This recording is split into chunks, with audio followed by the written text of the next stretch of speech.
Sky Knight is back with yet another Ace Attorney stream. Where we left off, we were doing episode 4. And I just chose one out of the 3 items. The dog, the metal detector, or I think it was a fishing rod? I do not remember. Out of the 3, I chose the metal detector. Just because I feel like that's the most practical. Even though I really wanted to choose the dog. Named a missile. Does it allow me to switch items? Okay, it does. I still want the metal detector, but yeah. I was just checking to see if I could switch items.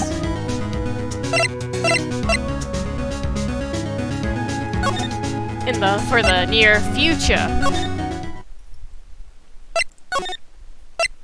Okay, nothing there.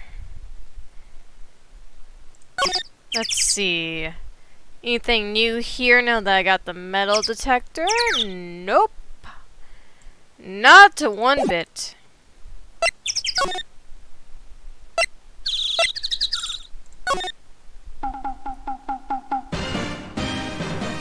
You look the same as always.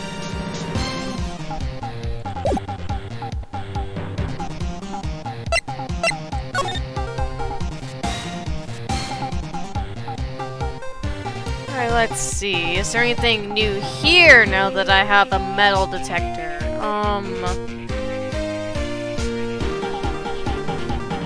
don't see anything new here to interact. Well, never mind. That's nothing new.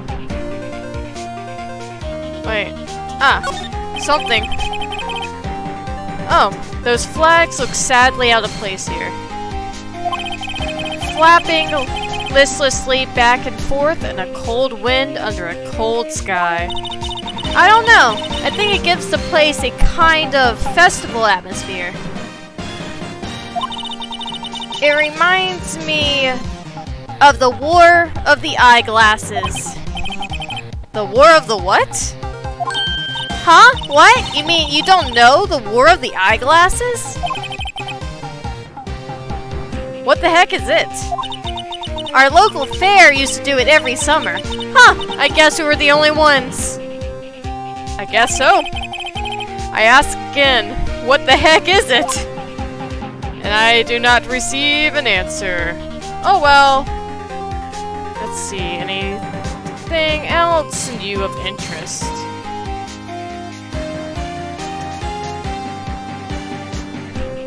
I don't see anything else of interest here, so I guess I'll move on to the next area. Goodbye, Larry. There's gotta be something at this boat. Oh, yep. I called it. I was about to say there's gotta be something at this boat retail area, and here we are. A cutscene for it. Nick! It's beeping! The metal detector's found something. Sure is loud enough about it. Whatever it is, it must be in those bushes. Go check it out, Maya. Why do I have to go check it out? Because you don't do anything else in this game. Nick! Look! Is that a bottle with, like, flags around it? Interesting. Huh. An air tank. Huh. The valve looks broken. I thought it was Gordy. Maya, first of all, why would Gertie be in the bushes? And second of all, why would a metal detector react to a sea monster? Oh. Huh. There's something wrapped around this air tank. It looks like a string of flags? Well, we might as well take it with us now that we found it. It's heavy.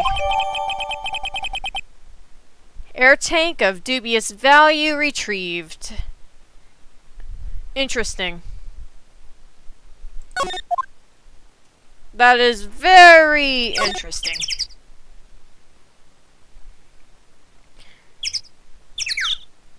I did not say this the last time I played the game, but I have a theory that maybe Gertie has to do more with the murder than we think it does. Like,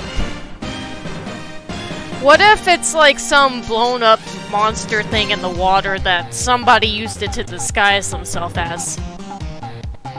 To commit the murder. I don't know. It's just a theory there.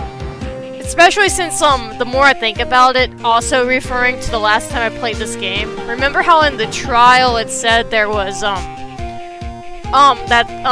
what's her name only heard 2 shots? Even though the gun that we had says that was used 3 times? What if, like, the first time it was used was that loud sound Gertie made when it first appeared in the water? I could be completely off on that, but it's just a theory.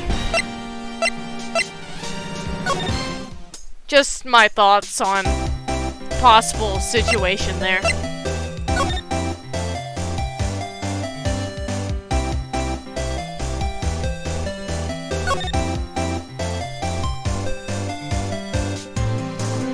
It would be interesting if that is, like, something that has to do with it. Yeah, what's your name again? I don't remember your name. Oh, hey. Oh, I'm trying to find information out about that. But yeah, this was the girl that said she heard the 2 shots. Okay, so we found something with the metal detector. Do you have anything to say about this? Hold on. Do you have anything to say about this air tank? What? An air tank? What about it? Larry, I wanted to ask you about this tank.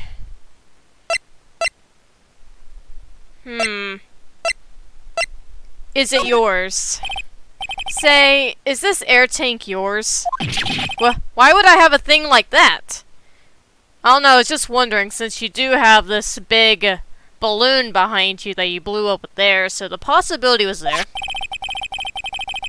Look, see how there's a string of flags around the tank valve? That and, like, this is also the only area that kind of has, like, flags. So maybe it got mixed up here somehow. It's just like the string of flags around your Still Samurai there. Must be a coincidence! There's a string of flags everywhere these days. Like elementary schools. And used car dealerships. Look, why would I need a tank anyway? To inflate something, duh. You used this to inflate that, didn't you? Inflate what? Larry? Larry, did you kill somebody? Larry, did you do a thing?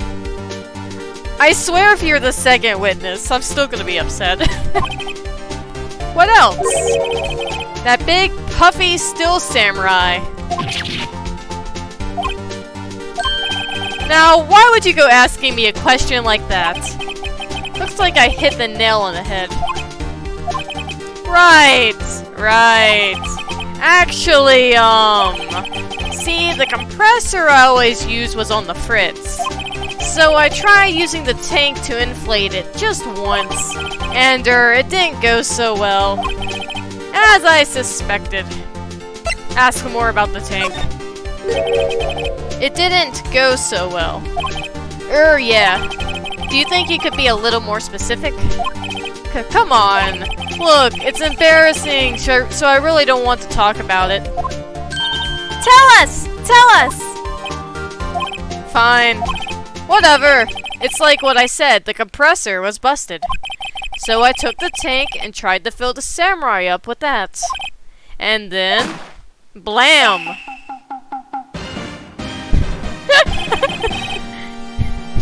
What am I looking at? The valve busted open and made this incredible noise. I have another theory. Okay, so what if the Steel Samurai is Gertie? What if the inflation of this thing made the loud noise and fell into the water, and suddenly, boom, Gertie exists? What if that's the case? That'd be funny. And that tank there took off like a rocket. And it took my poor deflated steel samurai with it. What? Off into Gourd Lake? It sure scared me out of my gourd, that's for sure. I caught your pun. That was a good pun. Very good pun. I appreciated the pun. Let's see. Where should I head off to now? Oh wait, maybe I can go, present it to her real quick before I do anything. Maybe she has something to say about it. Do you have anything to say about this? Yup, I'd have to say I know exactly squat about that. Ah, Loda, I forgot that your name was that. It's painfully easy to know when something doesn't catch Loda's interest. I'm assuming that's the only thing I can use the metal detector on, right?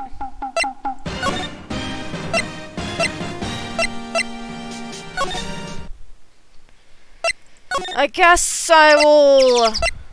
Well, let me go make sure there's not an event here real quick. Okay. Yeah, nothing new here, so I guess I will go switch out the items with, oh, event.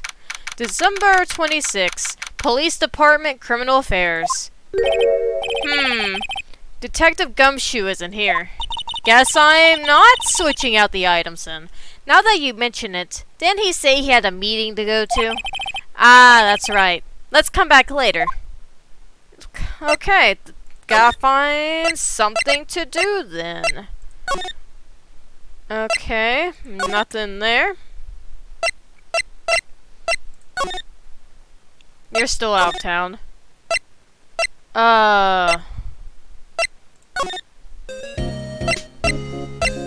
If he's gone, there must be something more at Gourd Lake that I can find.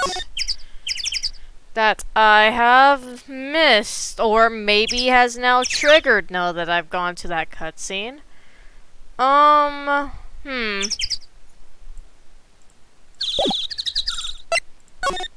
About to find out. I just know there has to be something here. Oh. That would be that something. So the tank and the steel samurai you were trying to fill up flew away? What happened next? Well, all that happened on the 20th or so. The 20th. A week ago. Now, as far as I could see, the tank went flying out into the lake. So I went out every night in a boat looking for it. I mean, Kayance gave me that steel samurai after all.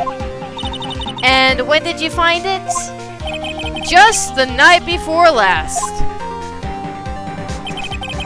It flew way out there. Took me 4 whole days to find it. The night before last was the night of the murder! Okay, Larry, do you have something to say?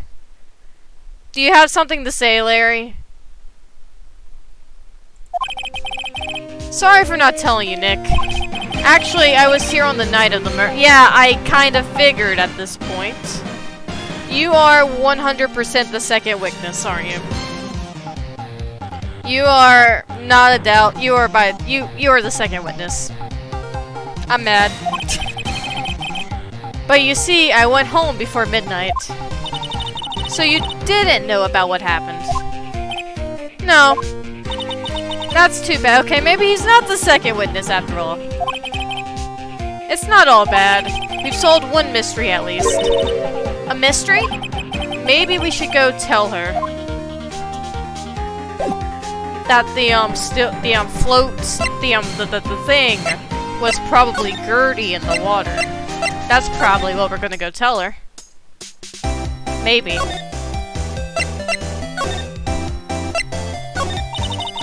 Well, Mr. Lawyer? I've got the info y'all need. Y'all got the scoop on Gertie for me yet? We found him. We found him, boys. Huh? Gertie? Oh, we found him already. What? I haven't seen any monsters yet. Y'all for real? Gertie really exists? Wait. I need proof. You got a photo? I have proof. Of course I have proof. No fair, Nick. It was when I went to the bathroom, wasn't it? That's when you made contact with Gertie. Enough jabbering already. Let's see your proof. This thing. Take that! Larry's air tank? What are y'all doing with an air tank? Exploding? This is Gertie. Excuse me? What exactly are you saying, Nick? There's a stand near here. A hot dog stand. Where you can buy hot dogs. There's also a giant inflatable samurai doll there. About a week ago, an idiot, who happens to be a friend of mine, tried to fill it. He used his air tank, and when the valve blew, the tank flew into the lake. Apparently, it made a pretty loud bang when it flew. A bang! The tank, along with the still deflated samurai, fell into the lake. At the same time, a couple was taking a photograph of the lake. This photo, like the one seen in this newspaper right here that I am showing you. Wait, so you're saying that Gertie is really the still samurai? Yes, that is exactly what I am trying to tell you all. Well, that's a fun way to ruin a gal's dreams. I'm sorry, Loda. Nah, it's okay. You win. I'll give you your info like I promised. Poor Loda. Now give me that information. Give me the goods. So tell us this information you have. A promise is a promise, I guess. I overheard the cops around here saying something about the witness tomorrow.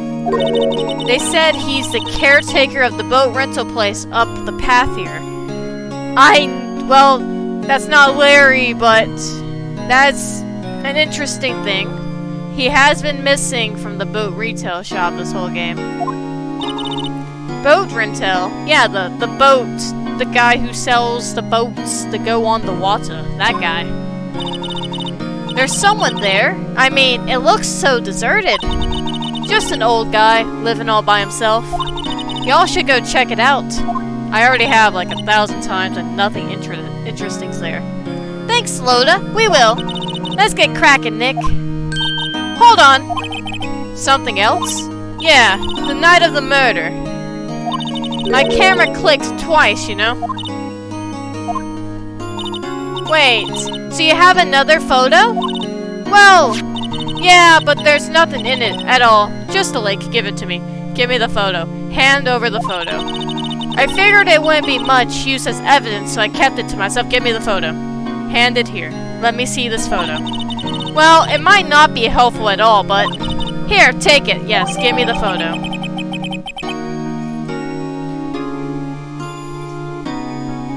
Second lake photo added to the court record. Bye now. Y'all take care. Time for me to pack up and leave. Poor Loda. It's all Larry's fault. It's always Larry's fault.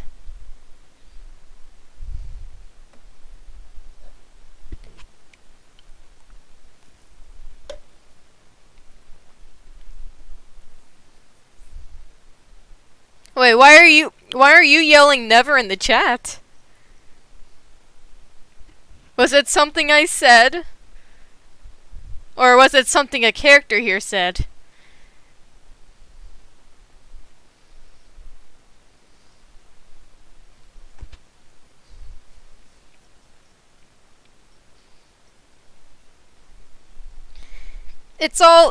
Oh, a character. Makes sense. And honestly, Phoenix is right. It's Larry's fault. It's always Larry's fault. Forever Larry's fault.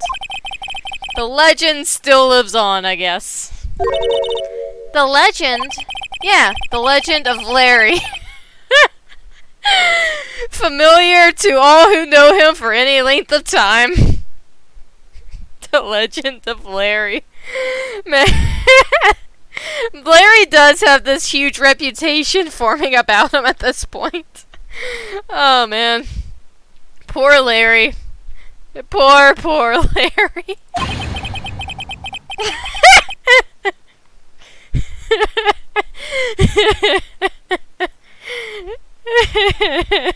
The hairy butts legend. When something smells, it's usually the butts. Someone should whip that butts in the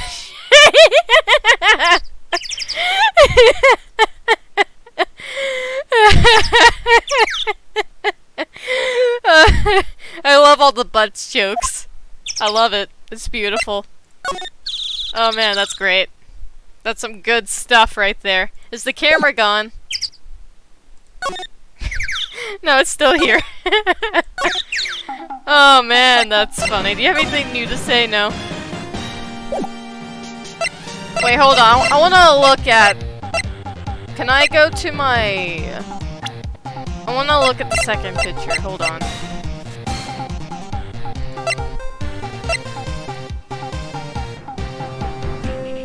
At 11:50 p.m. An empty lake.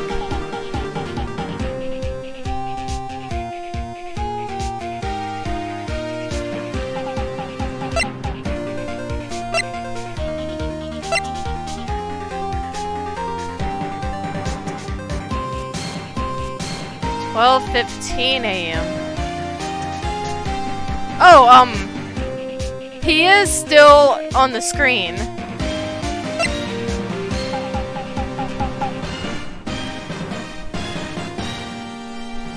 $11:50 p.m. That is before this happened.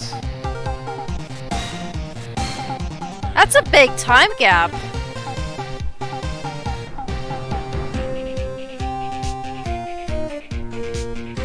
That's actually a pretty big time gap right there. Yes, the butts is too hairy. Very much too hairy.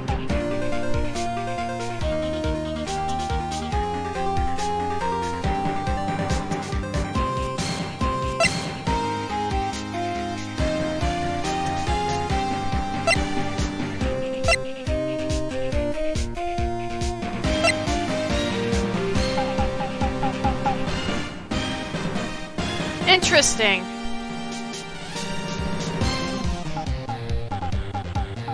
So the first shot, nobody was on the lake. And the second gunshot took place in the boat. On the lake. Interesting. That's interesting. Huh. The question remains of still, where was the first... Yeah, that is 10 minutes from now. You're very right about that. 10 minutes to the murder! Also, is my chat working?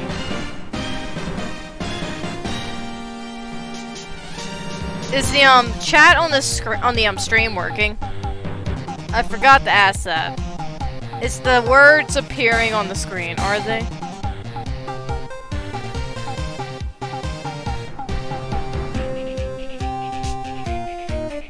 It looks it okay. Awesome.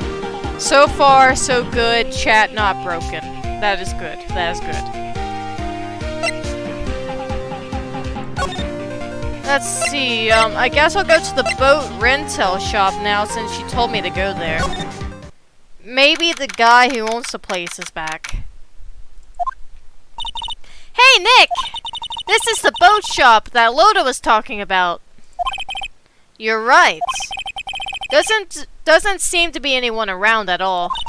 Well, let's go check it out anyway. I mean, is there anything new here to look at? We've already looked at this place like several times already. Yeah, it doesn't look like there's anything new here to see. Huh. Besides the air tank we found, this place really hasn't... Oh! Caretaker shack. That's new. Oh, I can go inside. Cool. Look at the bird! There's a bird! Bird! What, is that a gun? No, wait, that's a fishing rod, not a gun. Silly me. But bird! It's a bird! Look at the bird! It's a good bird. Good little birdie bird. Look at you, a pretty little bird. Oh, okay, we got sway. You're swaying back and forth. Swaying back and forth. Okay, we're doing a little dance. I can sway it back and forth too. Da-na-na-na-na-na. I have been challenged. Meg, that you? Eek! Hey, is that Keith with you? Who is Meg? Who is Keith? Who are these people? Where have you two been? I've been worried sick. I don't think my name is Keith, and I don't think her name is Meg. Nick? You handle this. I think I'll leave this one up to you, Maya. Meg! Yes? Finally made up your mind, have you? My mind? You'll run the pasta shop when I'm gone. Guys, I think this guy has lost it. I think this guy has 100% lost it. I don't know what he's talking about, and he's scaring me. Pasta? Glad to hear it, glad to hear it. You make your old man, we don't know you.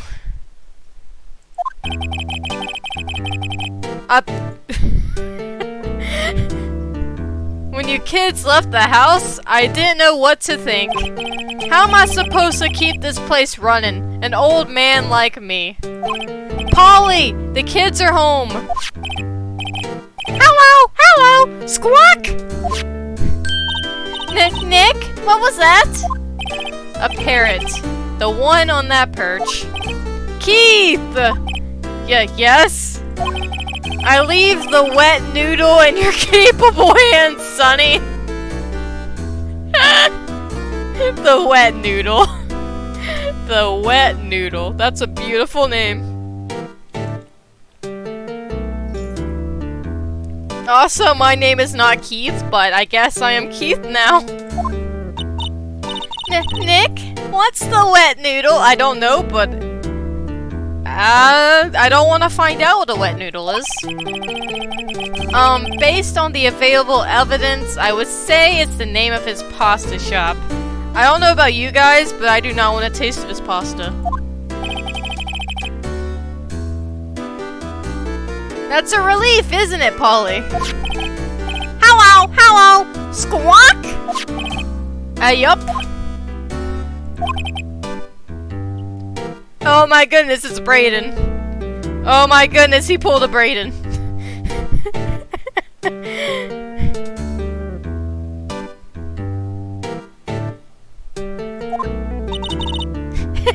He just pulled a Brayden. He fell asleep.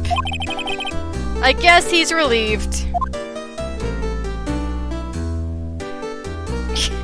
Like I said, I am not letting you live that one down.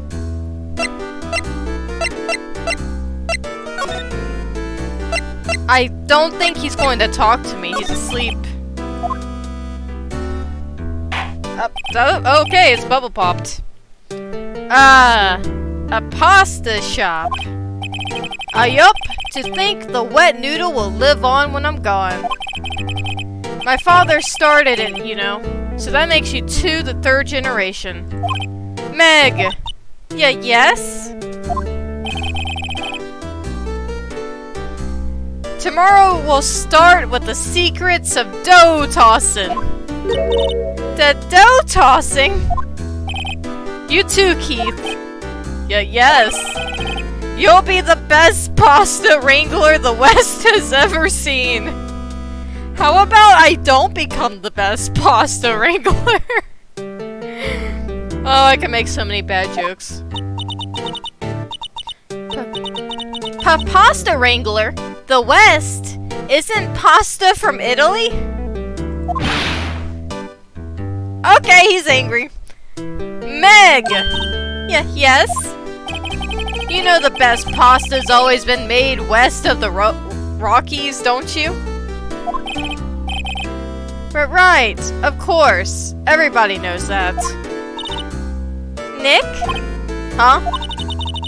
How long do we have to keep up this all in the family charade? This old man must know something about the murder. We're not leaving until we find out what that is. He's asleep again. Okay.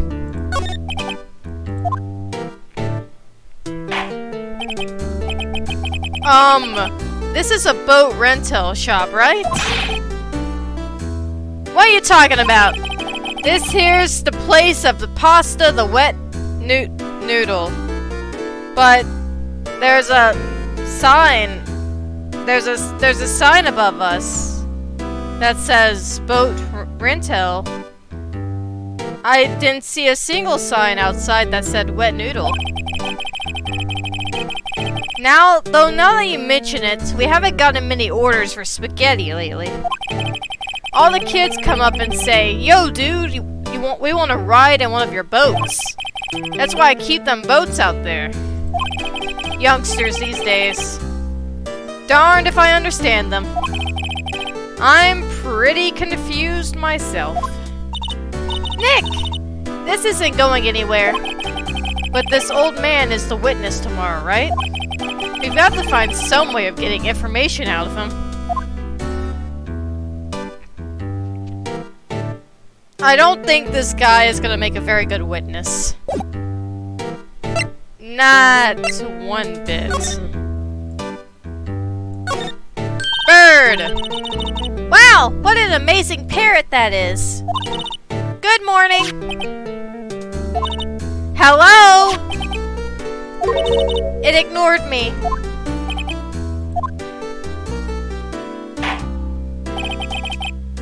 What, you forgot Meg? You gotta call her name first. Her name. Polly, how you been?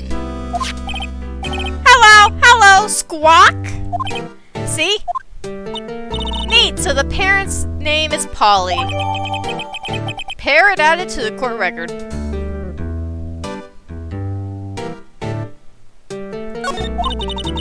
Too bad all she could say is hello. Har har har! Old Polly can say lots of things. You just need to know the secret words. The secret words? Polly, what's your name? Polly! Squawk? Hee cute! May has found a new friend. That is pretty cute. Looks like a kitchen unit. It's pretty clean. Funny, he doesn't look like the type who keep things tidy like this. You forgetting, Nick? He's running a pasta shop here, but it literally says boat retail. You know what? Okay. Is that like bread or apples? Look, Nick, he has an electric blanket on his table. Looks warm. That's a great idea. We should do that at the office. We could sit down with our clients, snug and warm, and drink hot cocoa. And what about talk about murders? Oh, you're a party pooper, Nick. Is this a fish? Wow, there's a lot of various fish on Gourd Lake, aren't there? Something's funny, Nick. All these fish are saltwater fish. Huh. This is a fishing rod, right? Okay. This fishing pole looks expensive. Is this fish on? Is this a radio? Look, a little safe. Oh, it's a safe, not a radio. It's locked. Why are you trying to open it? Wow, he has a television in here too. May over here trying to open locks that don't belong to her. She really is a sticky fingers.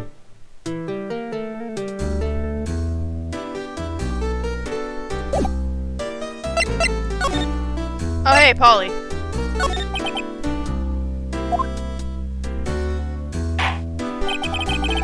Ack! My memory's gotten worse of late, I could tell. That's why I just tell everything important to old Polly here. Everything important? I wonder. Polly! What's the number to the safe?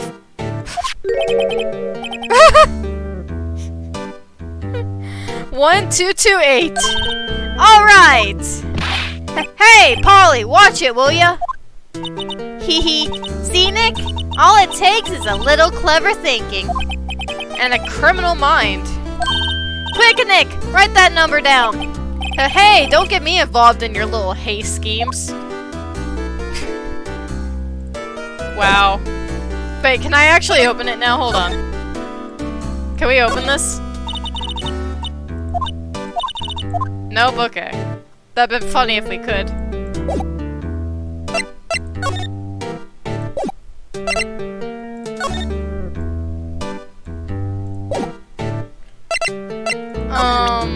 What if I present my badge to him?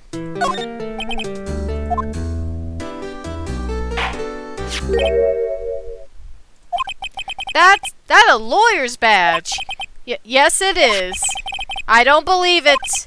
This old guy is the first person to recognize my badge. I get it. Huh? Yup, I got you figured out now. You're not Keith. It took you this long to realize that? Nick! Now's our chance to clear things up. Sir. No, I am not Keith. And I'm not Meg, either. We're here investigating a murder that took place on this lake the other night. Please help us. A lawyer, huh? Please, mister. Alright, I'll help. But on one condition. What's that?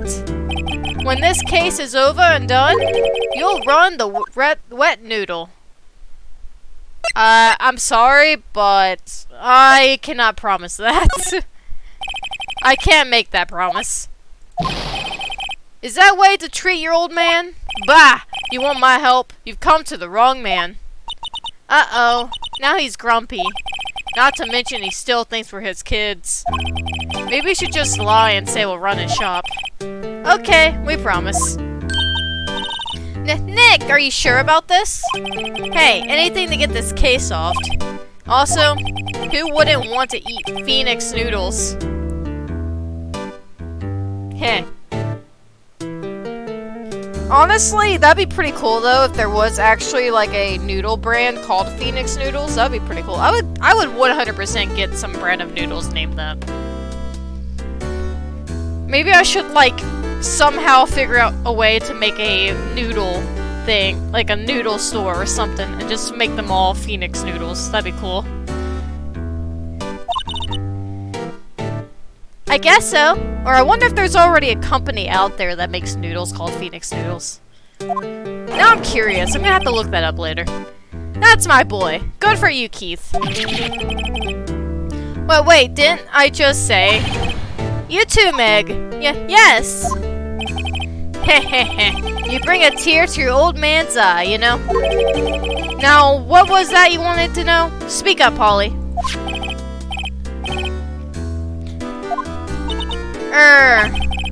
Now he's talking to the bird again. How do we get him to talk to us? How do we get him to talk to us? Let's try this. Yep, I've seen this. You know something about this, sir? Keith. Yes? It's okay. You can call me Dad. I don't want to call you Dad. You are not my dad.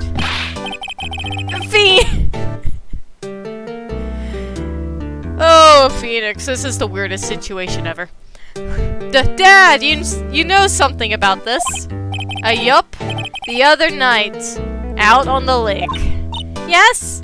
Yes? I know all about that. I seen it. What? Tell us! Tell us what you saw. Well, I suppose, since you're taking over the shop and all, you didn't tell me anything. Talk? Ah, here we go.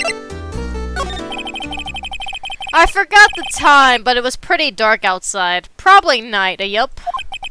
It was after midnight, but okay. Then I heard this bang, so I looked outside. Then I heard another one. Bang! Okay, that's 2 bangs.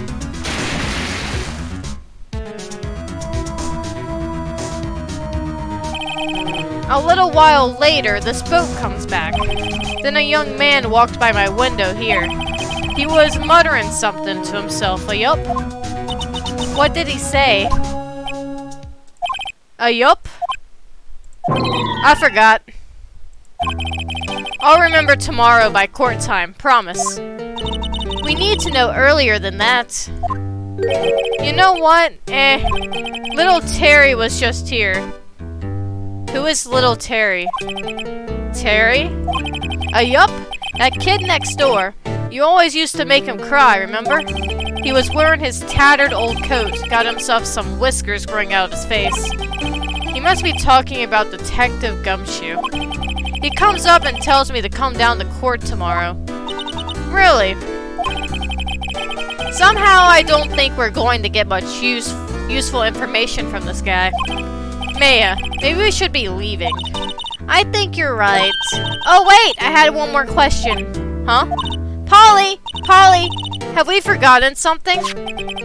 Squawk! Oh. Don't forget DL6! Squawk! Huh? What did she just say, Nick? One more time, Polly. DL6. What? The DL6 incident? Hey, mister, I mean Dad. Wake up. This has been weird from the beginning. Who is this old guy? Why would that bird Polly know about DL6?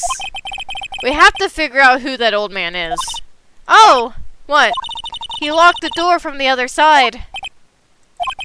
Who could that old man be? I think I need to do a little more research on this DL6 incident. Maybe I should ask Detective Gumshoe. Okay, theory. What if this old man is the one who killed his Edgeworth's dad? I don't know. I don't know. That was out there. That was too far out there. Never mind.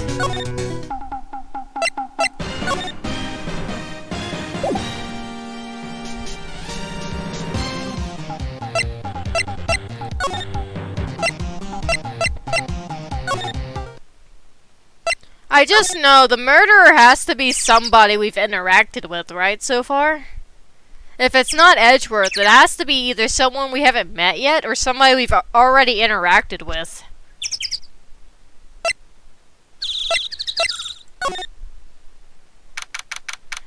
December 26th, Police Department, Criminal Affairs. Hey, pal! Long time no see!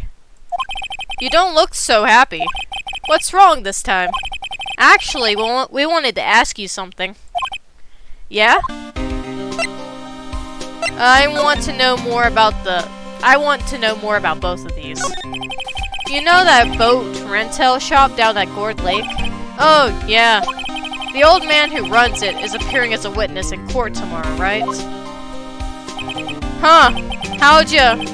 that was supposed to be top secret. Well, I discovered your secrets. Do you know who that old man is, Detective? Actually, I don't. He's a bit of an odd bird. I haven't been able to get a straight answer out of him. I decided first that he wasn't persuasive enough to stand and testify as a witness. That's why we called Miss Loda Hart yesterday. As for who he is, we have absolutely no idea. Sounds suspicious.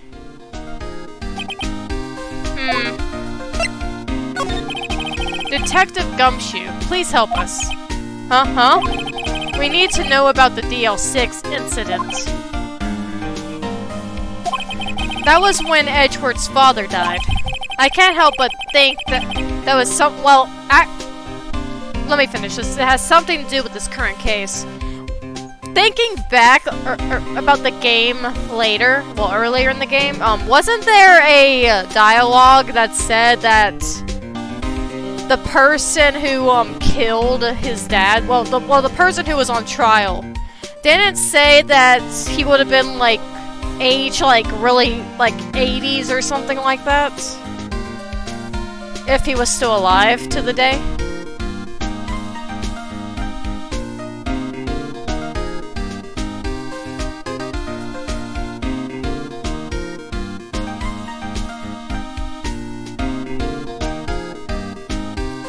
You can't remember? I can't remember exactly what it said, but I do know there was dialogue somewhere that talked about the that person's age. I just don't remember what they said that age was. Because, like, it's entirely possible that this old dude is maybe the guy, that suspect that ran away and kind of disappeared off the map. Because nobody here knows who he is.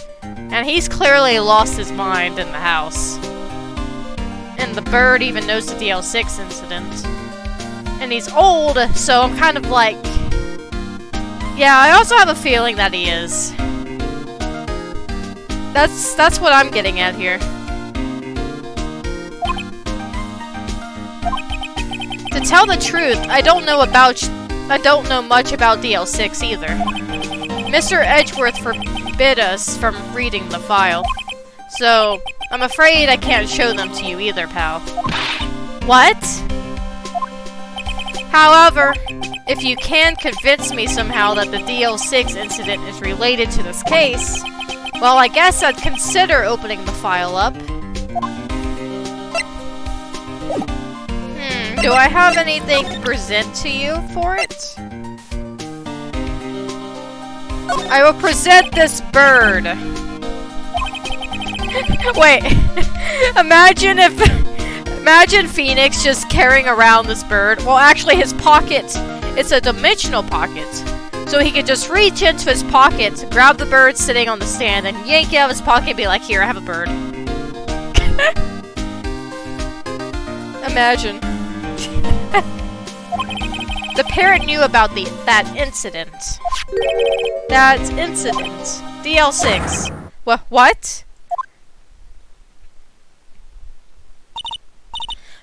Polly, have we forgotten something? Squawk? Don't forget about DL6. Squawk? Huh? I'm pretty sure that old man must have taught her that word. Yeah, but how would that old man know about the DL6 incident? He would know if he was the guy that was defended in the trial. That's how he would know. Wait, what if that old man was connected to DL6? Nick, you think he might be? I get you. Sounds like you need information on the DL6 incident. Though there is the station's record room. Through there is the station's record room. I'll give you special permission to go in and find what you need. Alright, way to go, Detective Gumshoe. Okay, Nick, to the records room. I guess it's time we faced Edgeworth's past. Lore. Actually, does he have anything to say about this picture? No? Okay. I was just curious. Alright, let's go to the records room.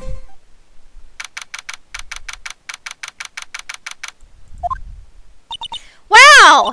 It's amazingly dusty. 10 years of files and 10 years of dust, I guess. Let's find the DL6 stuff, quick! 15 years ago, both me and Edgeworth were 9 years old. We were almost through with 4th grade when he suddenly transferred. Because of DL6? Nick! I found out where the file is! Oh, thanks. Just let me know what you want to know about the DL6 incident. I'll go get the right file. I want to examine first. Here are the files of collected case reports. There's quite a large volume of reports here. Wow! These are all case reports? Yeah, it's all like a graveyard of police cases. I guess my sister's case report is here too. Quietly gathering. That's depressing to think about. Let's not think about that.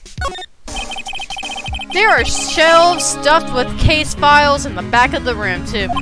Forgotten cases rotting away for eternity. Nick, let's get what we need and get out of here. All this dust is getting to me. It looks like there are files inside that glass case. The case is so dusty I can't see what's inside. Nick, it's locked. They must keep important case files in there. It would be a disappointment if the D6 incident files were locked away in there. Case summary. Well, first I have to get a handle on the main facts, like a summary. Right! Summary! Found it! Here you go. December 28, 2001. That's exactly 15 years ago from the day after tomorrow. So in 2 days, the case is closed. The incident took place in the elevator of the district courthouse. What? Is this the same district courthouse where we're holding the trial now? Looks like it. There was a large earthquake at 2:00 p.m. on that day. That explains why Edgeworth has a fear of earthquakes. Because it happened on the day his dad got killed. That makes a lot of sense. Part of the court building collapsed and all the lights went out. Wow, that was some earthquake. Oh, were they all trapped in the elevator together? Oh. At the time, 3 people were trapped in the elevator. Oh, so it was Edgeworth, his dad, and the killer. They were trapped in the elevator together. Because of an earthquake. It took 5 hours for them to be rescued. 5 hours? That would be scary like that, in the dark.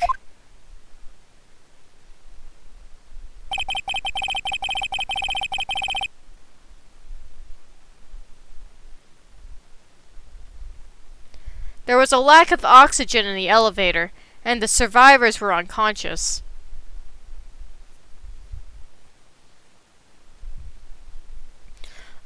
Okay, so, I have another suspicion. Okay.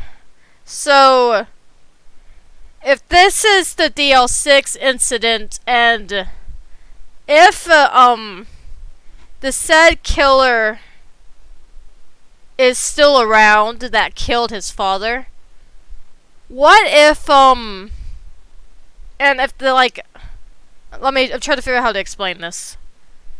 So, the gun that we have as evidence, it says it was shot 3 times, correct?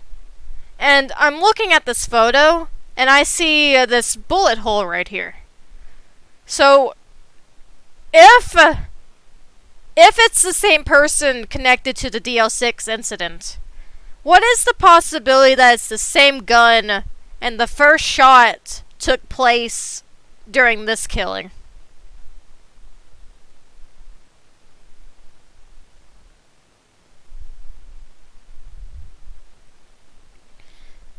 I don't know, that's just something I thought about when I looked at this bullet hole up here in the photo. Could be completely wrong, could be right, who knows. Just a theory. The survivors? One of the three in the elevator had been shot in the heart.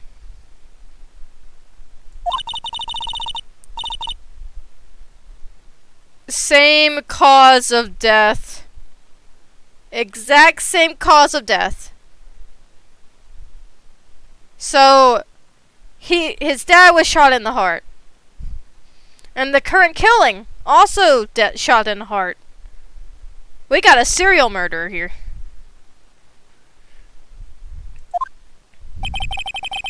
He said that his father was shot before his very eyes. So Miles Edgeworth was the one of the other passengers in that elevator.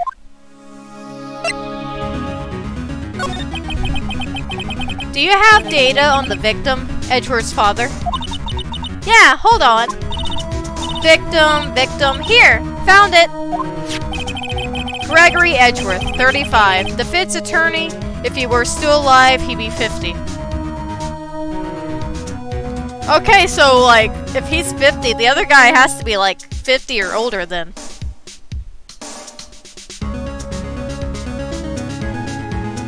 Honestly, that old man seems off his rocker enough to shoot somebody. He had lost that day's case in court and got in the elevator with his son, Miles. Miles? Miles Edgeworth, of course. So he was in the elevator with his father? We already discussed this, Maya.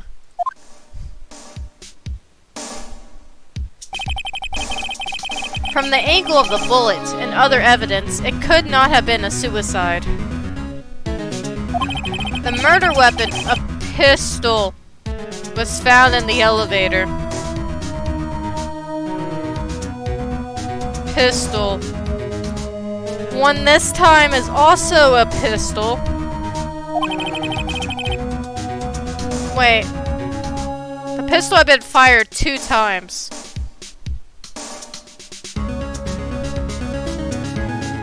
Okay, so there's still a pattern here.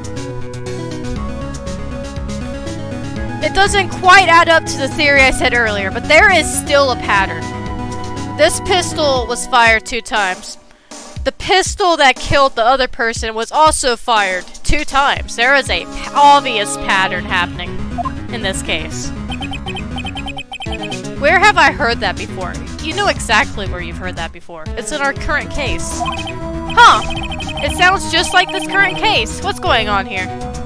It's a serial murder case, is what it sounds like. Got any data on the subject from here? Suspect in there? That would be the guy that my mom got arrested. Hold on, this is it. The man arrested as a suspect in DL6 was Yanni Yogi? Yanni Yogi? Is that how you pronounce that? I ask that every time I read a name. He was a clerk in the court, apparently.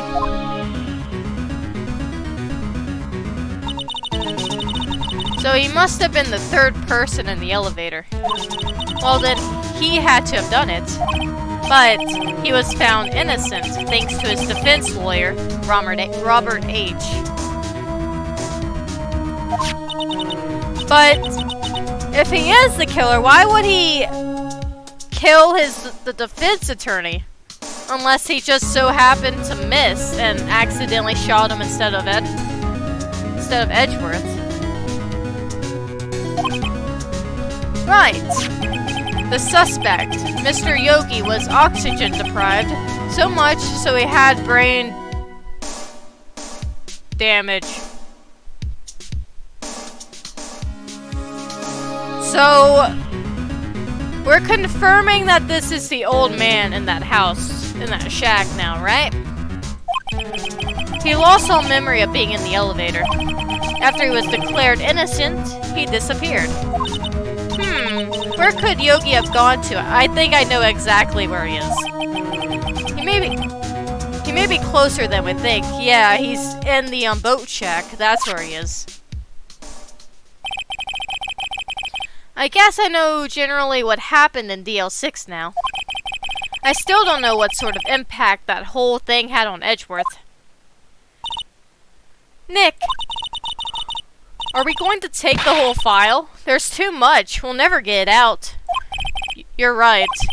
How about we just take what we think we'll need? DL6 case file added to the court record. Right. Now, that's probably all we'll be able to find here. Now, all that's left is the trial tomorrow. I wonder how Dad will do testifying in court.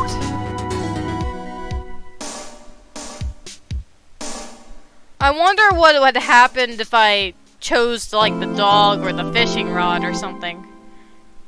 For the, secret weapon. I wonder what would have happened if I did those.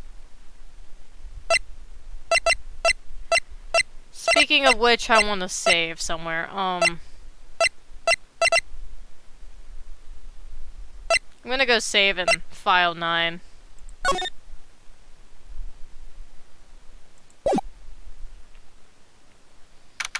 I feel like that's something I want to go back to and explore. December 27th, 10 o'clock a.m., District Court, Courtroom number 3.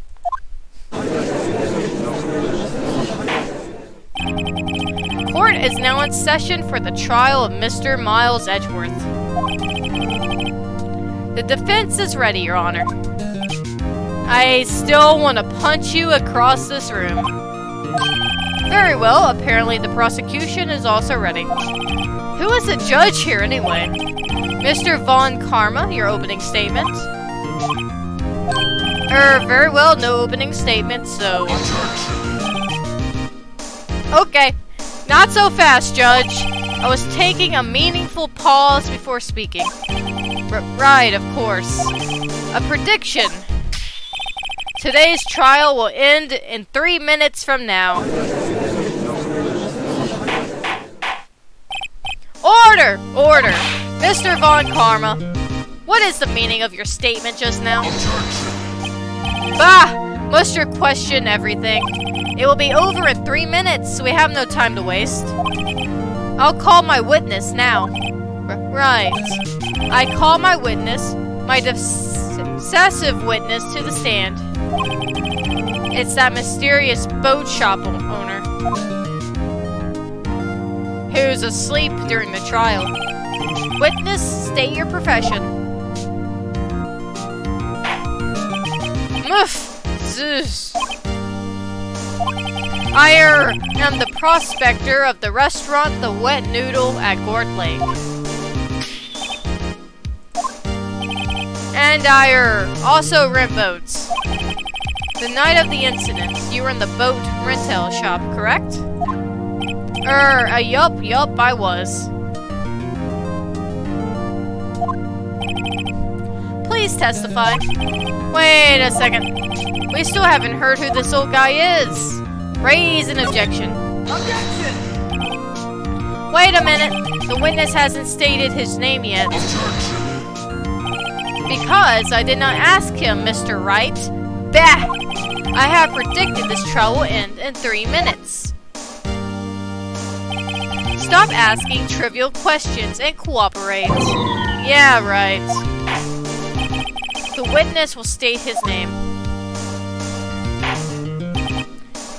Is he gonna say the name? Moof, well, I'm not really sure. You don't know your own name. What do you mean? My, memory. Your Honor, the witness does not remember anything beyond the last several years. Ergo, he cannot recall his own name. How dare you say Edgeworth's word? How dare you? I want to punch you across the room. He can't recall, you say? Yes, but the incident in question took place 3 days ago. He can testify. Very well. Let's hear this testimony then, shall we, witness? The night of the murder. It was the night of the 24th, just after midnight. Yup. I was in the restaurant where I rent boats, as usual. Then I heard a bang. Yup. When I looked out the window, I saw a boat just floating on the lake.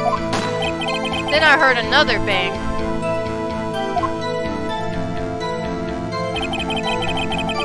Just about then, the boat comes back to shore, and a man walks by my window. Very well. I like to begin the cross-examination.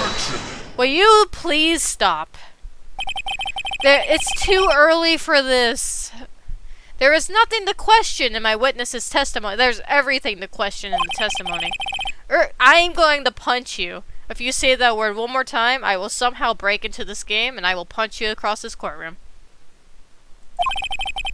Besides, there are only 10 seconds left before our 3 minutes are up. Nobody cares, Karma. Nobody cares. Judge, your verdict, now. Yes, Mr. Wright. Give me my cross-examination. What are you saying? Of course I'll cross-examine the witness. Very well, you may begin.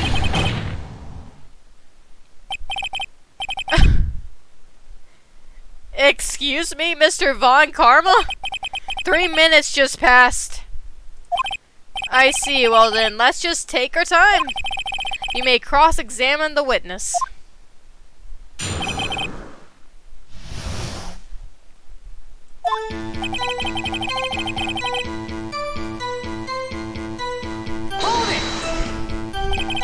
Just after midnight, you say.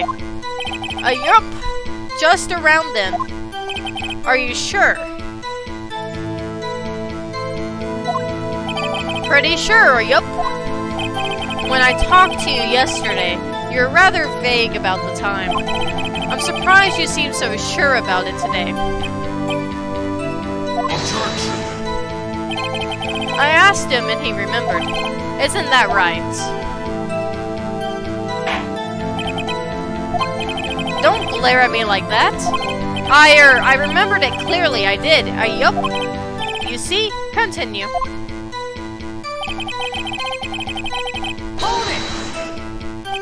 Is there anyone who can verify that? Well, I guess Polly could. Talk about the bird. That's not good enough for a court of law. Mr. Wright, exactly what's not good enough? Your Honor, this Polly is a parrot. A parrot. Don't be so hard on the girl, Keithy boy. The prosecution concedes that we cannot prove the witness was in the shop. Witness, please continue.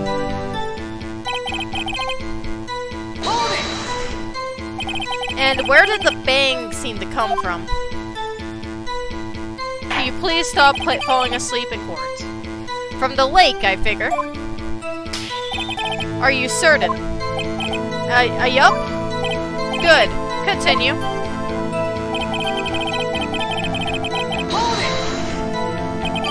Was there someone in the boat? It was pretty far out there. I couldn't see clearly. But I figure there was 2 men out there, yeah? But you couldn't see them clearly. Yup. At the time, that is. At the time.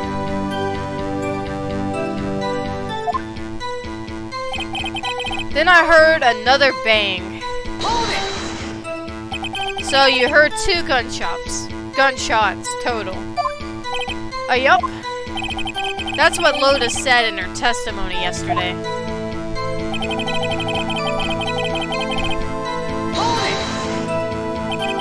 By your window. Yup, by my window. Right outside the window of my little shack. And could you see the man's face?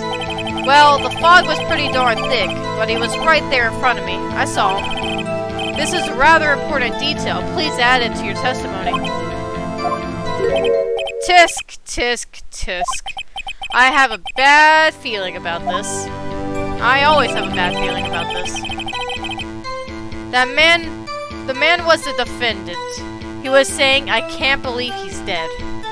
Hold it! Are you sure? Uh-oh. Dad!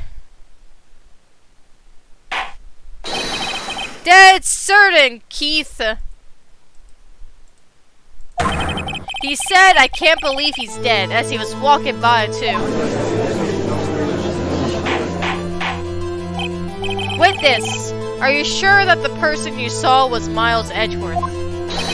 It was him, that Edgeworth...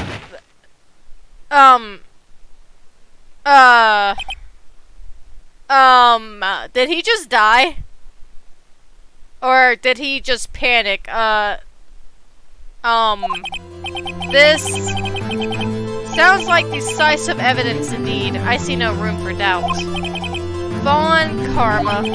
He lured me into cross-examining so he could set me up for a fall. Tisk, tisk, tisk. Nick! I don't like the way things are going here. I don't either. Everyone in the courtroom is glaring at us. I better act quick or this trial is going to be over. Raise an objection. Never hesitate for objection. Your Honor, we proved in yesterday's trial that it could not have been Edgeworth who fired the gun. Mr. Wright, are you referring to the fingerprints from Edgeworth's right hand found on the gun? And the photograph showing a man firing with his left hand? Exactly! What are you gonna say to... Okay, how do you explain this one? This is easily explainable. He could have wiped his prints off after he fired. You are ignoring the truth of the matter here. Everything in this witness's testimony is true.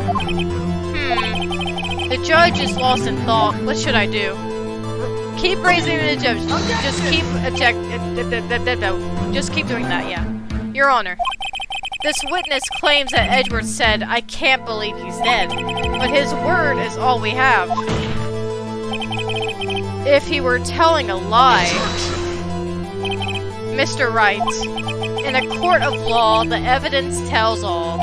Apparently, you have yet to realize even this basic fact. If you say his testimony is a lie, show us proof. Nick, do we have evidence? It's no good. There's nothing I can do. Are you sure? To be honest, I don't know what to do anymore. Please, can you hear me, sis? Please. We need your help. Nick needs you. Tisk, tisk, tisk. 3 minutes was perhaps too high of an expectation. However, 15 minutes isn't bad. This must be a new record. Enough! The witness may not leave the stand. Well, the witness is apparently asleep on the stand. The court sees no reason to further prologue the trial. Nor is there any need for more time to decide the case against the defendant. This case is extremely clear. I see no room for misinterpretation of the facts. What? No! This court finds the defendant, Mr. Miles Edgeworth. Don't say it.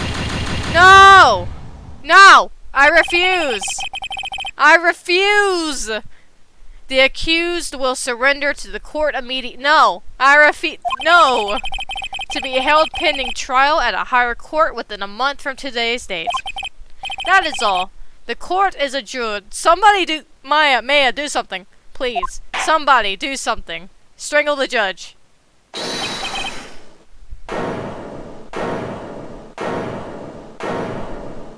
Who? Who is that? Who is me? Huh? What?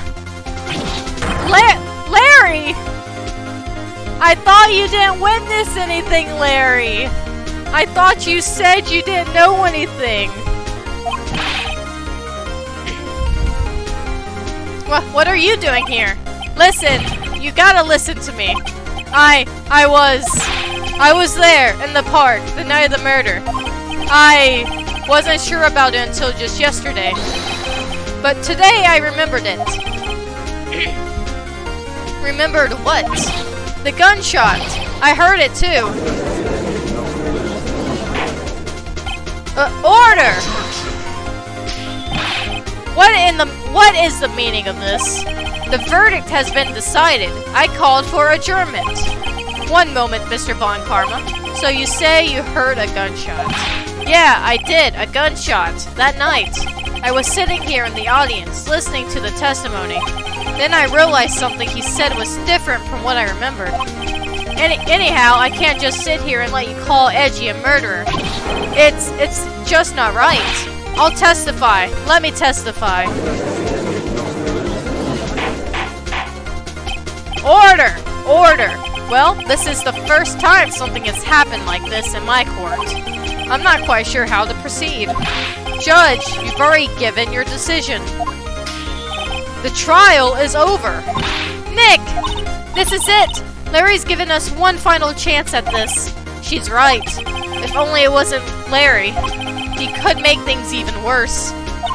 Mr. Edgeworth was just declared guilty, Nick. It doesn't get any worse. You're right. Okay. Your Honor, if there is another witness, it is our duty to hear him speak. Right here, right now. A waste of time. The verdict cannot be overturned. Allow me to speak my opinion. In all court proceedings, it is our duty to prevent an inaccurate verdict. In order to make sure no mistake has been made, every witness should be heard. What is this? I withdraw my previous verdict of guilty. Mr. Von Karma, I order you to call this new witness to testify. Now. What? The court will adjourn for a 5-minute recess. After that, we will hear this new witness. Court is adjourned. December 27th, 10:28 a.m. District Court, Defendant Lobby Number 2. Woo! That was too close. Sorry to keep you on your edge of your seat. Sorry to keep you on the edge of your seat like that, Mr. Edgeworth. I've seen worse. Yeah, right, Edgeworth. You're sweating bullets.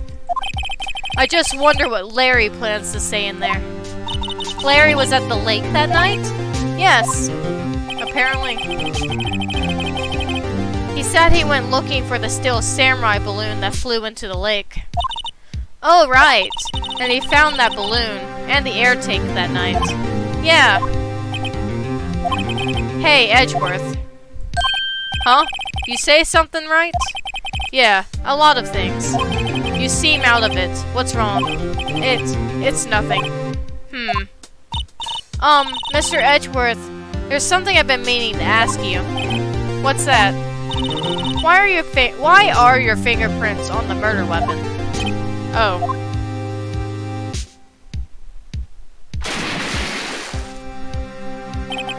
When he fell into the lake, I went into a daze. Whoops, wrong button. I couldn't understand what had happened. I couldn't think straight. Then I saw the pistol lying on the floor of the boat in front of me. I picked it up without thinking. I didn't have a reason, really. I see. Right. Yeah? This might be our chance. Our chance? Von Karma has only ever run perfect trials. Perfect trials? Perfectly prepared witnesses. Perfectly complete evidence. That's the secret to his success. This is the first time he's ever had to deal with something unexpected. He has let someone he hasn't even talked to testify before the court. And that someone is Larry. What are you getting at? It's likely his testimony will be full of holes, right? That's right, Nick. No 10-minute trial this time. We'll milk this one for all it's worth. Hey, it was 15 minutes. 15. Everything's on Larry now.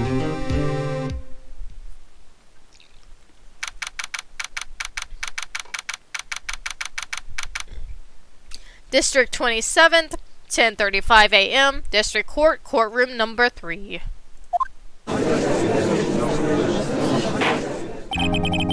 Court is now back in session. Witness, please testify to the court about everything that you saw. On the night of December 24th.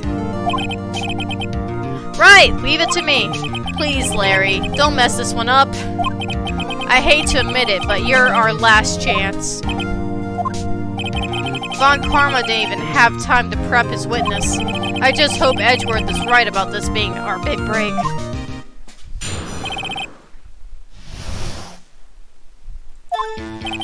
That night, I was out in a boat on the lake. I was looking for something and found it. So I quietly slipped the boat back into the rental shop dock. Then just I was thinking about going home, I heard this bang. I looked out over the lake, but I didn't see a boat. So after I heard that single gunshot, I went home.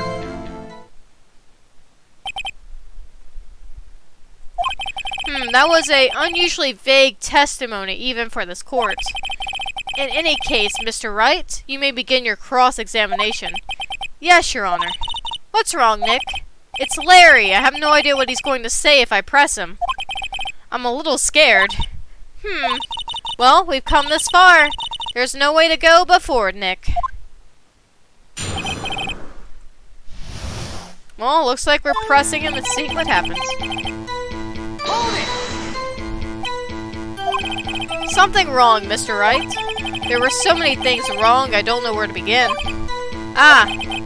Well, okay. First of all, what time was it? Oh, it was after 11 o'clock when I went out in the boat.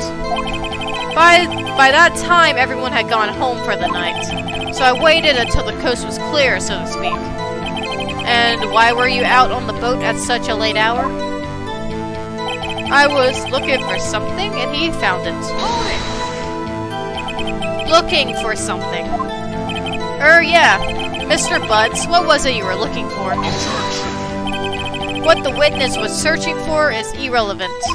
Most likely, he was hunting for this Gordy. That's surprisingly close to the truth in a sense. This is all irrelevant. Let's get it over with.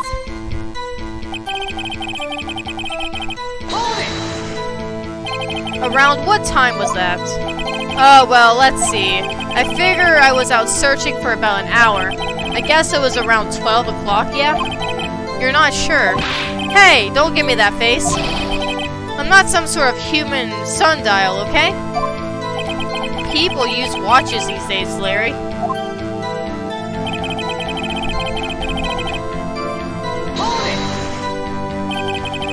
Where did the sound come from? Yeah, well, I wasn't too sure about that. I looked around, you know. Did you look at the lake? Yeah, I looked.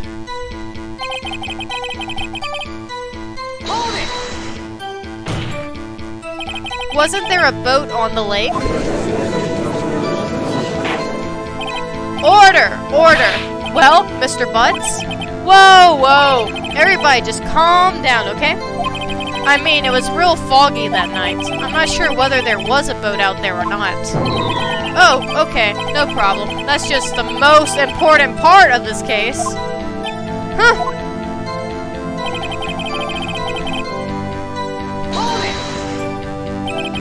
So you only heard one bang, correct? Yeah. Huh. Well, Nick? It was a pretty wishy-washy testimony, wasn't it? I guess I just should start working on the contradictions. Sorry. I wish I could be more helpful. I wish I could call my sister. I have an idea. Hold on, let me look at something.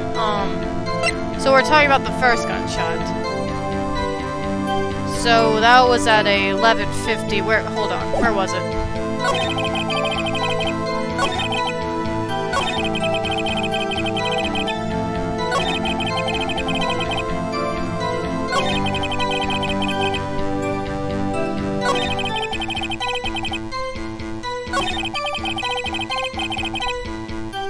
This here.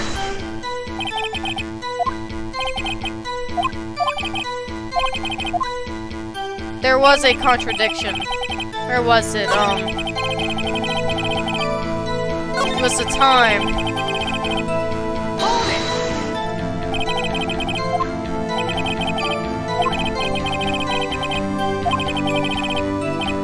Yeah, contradiction.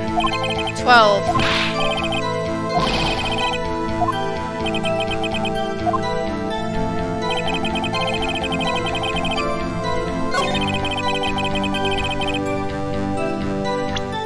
Yeah, that would be a contradiction, right? Because he says he was there at 12, but the first gunshot happened at 11:50. Unless this is a completely different gunshot that went off.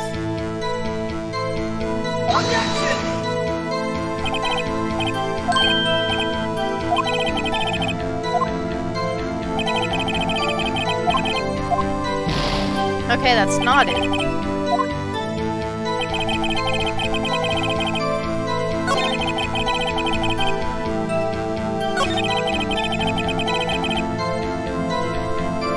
I did do it on the right one, right?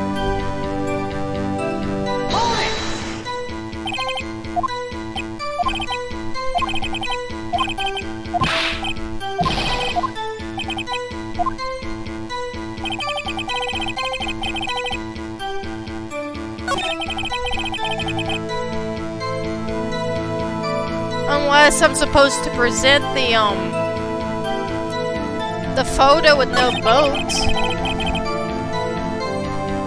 Or maybe it's this. Because I have several reasons to think why multiple of these things would be wrong.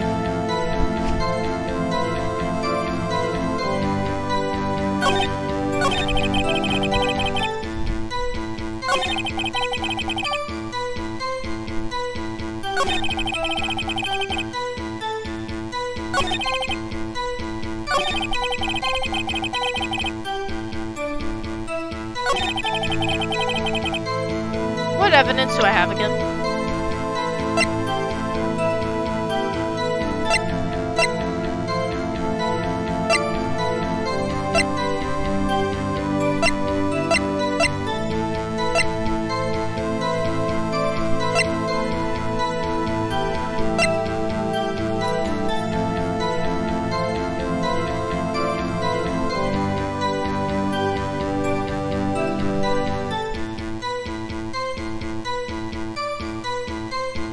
Wait.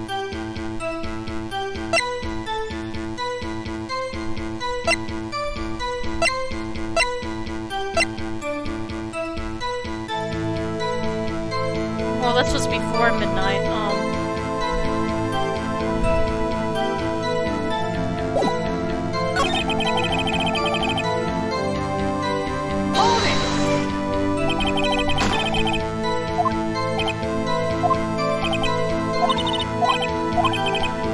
I guess that could be the answer because there was 2 gunshots that happened. So I guess I could present information on the last thing.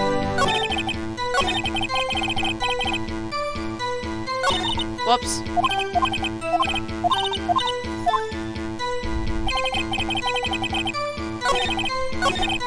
I feel like that would make sense. To present information on. Let's see. Single gunshot,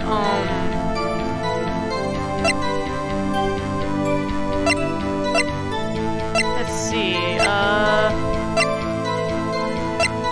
yeah, that contradicts Loda's description, so I'm gonna go with that. Objection! Well, wait a second, Larry. What? You only heard 1 bang, you're sure? That's what I said. But Miss Loda Hart testified yesterday that she heard 2 bangs. And the old man just now said the same thing. They both heard 2 gunshots that night. Unless, is this first photo the secret first gunshot? Huh. Were you even listening? Were you paying attention at all to what they said? Yo, Nick, please. Huh? You know, something's been bothering me. I'm a witness, see? I'm like a customer here. So you gotta treat me nice and stuff, okay? Mr. Butts. What? You only heard 1 gunshot. Are you sure? Well, to tell you the truth, I'm not sure. Eh? Not sure? How could you not be sure? Yeah, well, I, might have missed the other gunshot. I was, listening to something else. Something else? My radio, dude. With my headphones? What? Order! Order! And stop that booing. Mr. Butts, you were listening to the radio with your headphones. Yeah, so what? That a crime? I listen to my radio. Everybody listens to radio. What's the big deal? Huh. Mr. Von Karma, your opinion? Waste of time. I do not accept this witness nor his shabby testimony. Well, Mr. Wright, should he continue the testimony? Yes. Continue. The reason why he didn't hear 2 gunshots, maybe he heard the first gunshot that went off, because the gun was used 3 times. So maybe this is the missing gunshot that nobody heard, that I've been wondering about since it's the first testimony that started on this. Well, not the first testimony, the first trial in this chapter. It's been bugging me this whole time.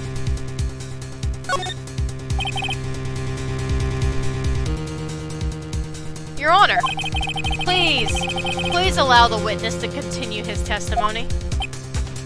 Bah! Nothing is more pitiful than a lawyer who doesn't know when he's lost. Very well, Mr. Butts. Please give your testimony, and be sure to include details like your radio. Right, leave it to me.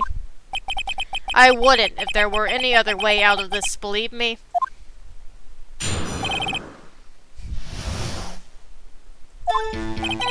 It's lonely being alone on Christmas Eve. That's why I was listening to an all-request show on the radio, see? I was listening to it, real booming loud, like... But I'm sure I heard that gunshot. I remember exactly what the DJ was saying when I heard it, too. You were listening to your radio at a high volume. Yeah, what's the big problem? Can't a man listen to his radio in peace? Isn't this a free country? I truly believe Larry has no idea what the problem is here. Judge, can you believe a word this witness says? What he heard was probably nothing more than a drum beat from the radio. True enough, it is difficult to believe this testimony. Objection! Wait, Your Honor. The witness said he remembers exactly what the DJ said when he heard the gunshot. Excuse me? DJ? An announcer. The guy who says things on the radio. Anyway, what this means is when he heard the sound, no music was playing. The DJ only talks between songs, so he could have heard the gunshot from the lake. I'd like to cross-examine the witness, Your Honor. Very well, Mr. Wright. I can't believe I'm continuing this charade.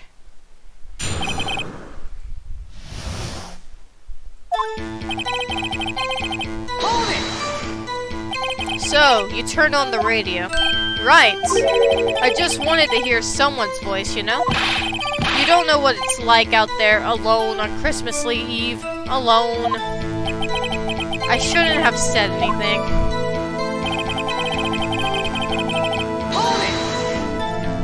Do you by any chance remember the name of the program you were listening to? This has nothing to do with the case, Your Honor. Objection sustained. The witness was listening to the radio. That is all we need to know. Tell us, Mr. Butts, how loud was your radio set to that night? Hold it! Real booming loud. Yeah, you know. And you had headphones on. Yup. I wouldn't think you could hear anything going on outside at all.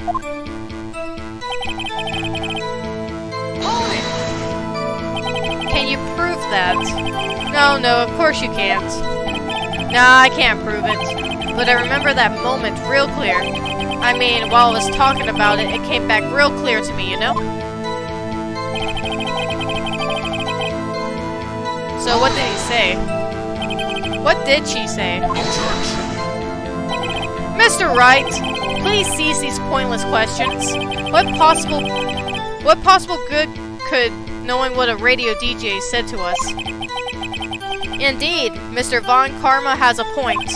I'll allow the question only if you see some reason why we should care. We should care.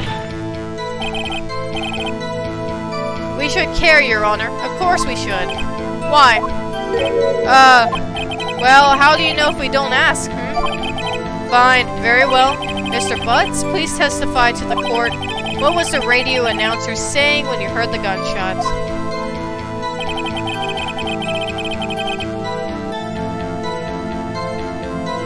That's actually really important. Yep, that's before 12. Are you sure? Of course I am. She had this real sexy voice. Maybe Von Karma was right. I'm not sure how that helped us at all. Actually, that information helped us quite a lot. This is the most ludicrous testimony I've ever heard. But there is one gleaming ray of hope in there. I've got to press it until we get to the bottom of what happened.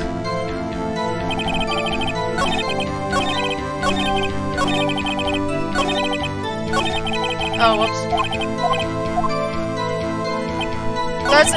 That would mean, that was a radio message before 12.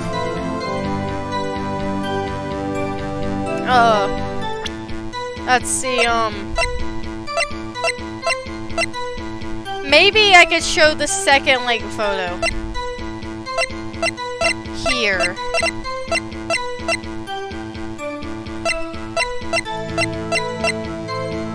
Present.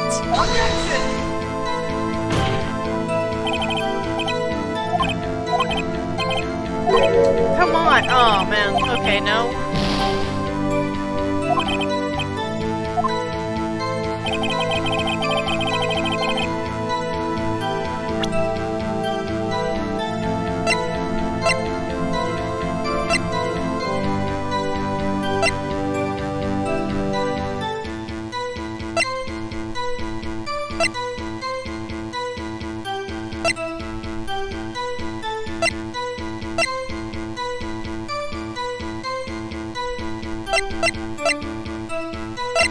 Wait, maybe I could show this photo because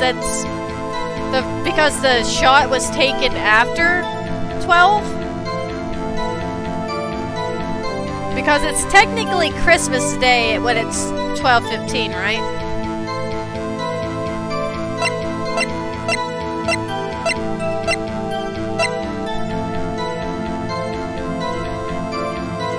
It could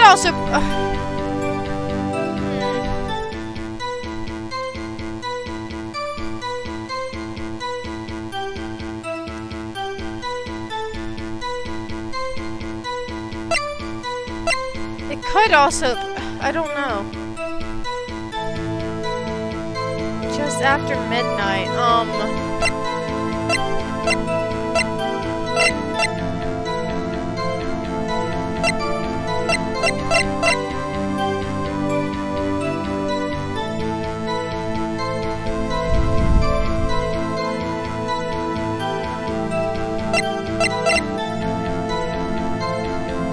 if neither of these are right,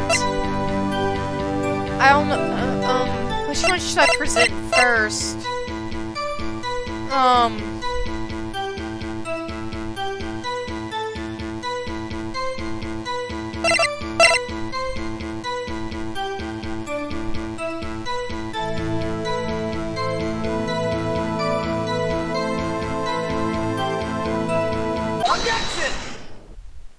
Okay, that was the correct one. Okay, cool.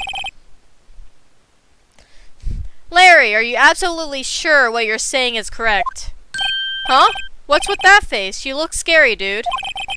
Hey, if you're trying to scare me, you better know I don't scare that easy. Is something the matter, Mr. Wright?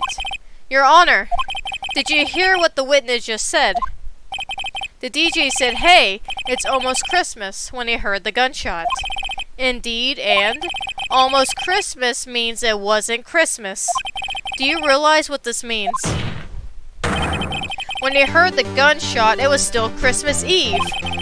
That would seem to be the case, yes? but that contradicts the two testimonies we have heard so far, Your Honor. Both Miss Hart and the old man said it was after midnight when they heard the shots. In other words, when they heard the gunshots, it was already Christmas. This is a clear contradiction, Your Honor. Order! Order! What does this mean? The two prior witnesses heard gunshots after midnight? However, this witness says he heard a gunshot before midnight? Judge, the answer is simple. The current witness is plainly mistaken. Just look at him. Suspicious. What? Well, Mr. Wright, what do you think about Mr. Budd's claim he heard the gunshot before midnight? I think he's right. I think he's 100% right about the claim. We have a photo. We have a picture here that shows nobody on the water before Christmas. I have evidence to prove that Larry's claim is correct. Larry's not mistaken, Your Honor. He heard the gunshot before midnight. Intriguing. I'm assuming you have evidence for this wild claim. Yes, I do. I have evidence to show you. Show me evidence there was a gunshot before midnight. Oh yeah, here you go. My evidence, right here. Look at this photograph.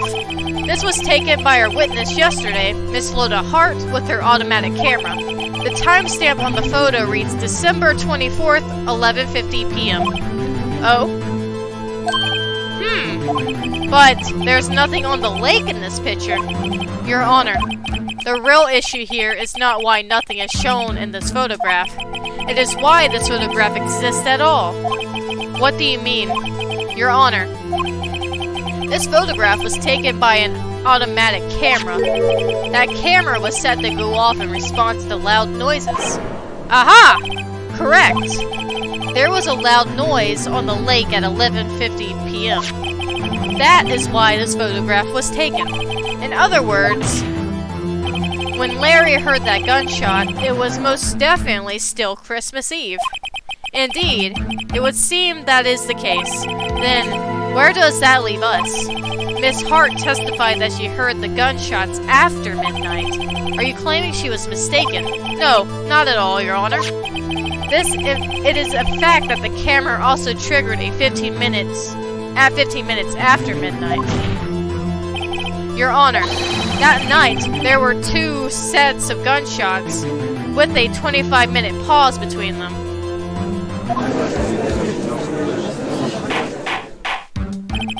Why would this be? Don't be fooled, Judge. That camera was set to respond to loud noises. Yes? There is no proof that the loud noise at 11:50 was a gunshot. Why the witness could have sneezed triggered the camera. Actually, no, it did not. Hey, my nose was clear that night, man. Clear. Well, Mr. Wright, there's no turning back now. Can you prove that the loud noise at 11:50 p.m. was indeed a gunshot? Please show the court evidence if you have any.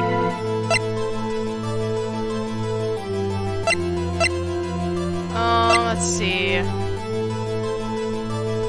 What do we got here?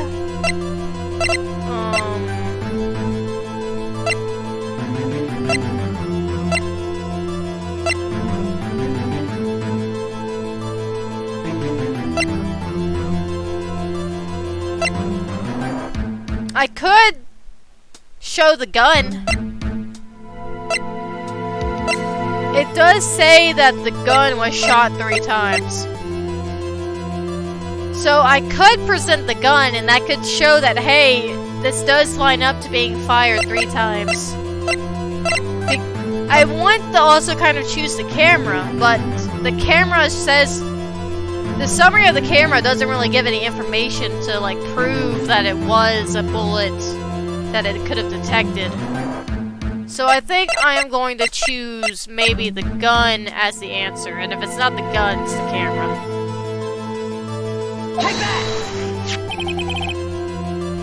This is my evidence. The murder weapon. Something about this pistol was bothering me, Your Honor. Both of the witnesses who testified yesterday heard 2 gunshots. However, the murder weapon was fired 3 times. When then was the last shot fired? Only now have I realized the truth. That 3rd shot was the shot Larry heard just before midnight. Order! Order! That would make sense of the evidence we've seen so far. However, this leaves me wondering exactly what did happen that night on the lake. Exactly! If this is true, there were 2 sets of gunshots separated by 25 minutes. One at 11:50, another at 15 minutes after midnight. Why, I ask you? Why? Uh-oh, I better think of something quick. Wait a second. Gunshots separated by 25 minutes. Ah! What's wrong, Nick? I have it! I have it! Huh? Remember that case with the Steel Samurai? Huh? Yeah, of course I remember. The murderer in this case had the same idea as the murderer in that case. What do you mean? Maya. Yes. If we don't figure this out now, we'll never overturn Edgeworth's guilty verdict. I've got a hunch and I'm going to run with it. Right! I mean, is this safe? Safe? We've already gotten a guilty verdict. We have nothing to lose. You just watch and let me know if I say anything that sounds fishy, okay? Right, Nick. Your Honor. Yes, Mr. Wright? The testimony just now has cleared up this entire case.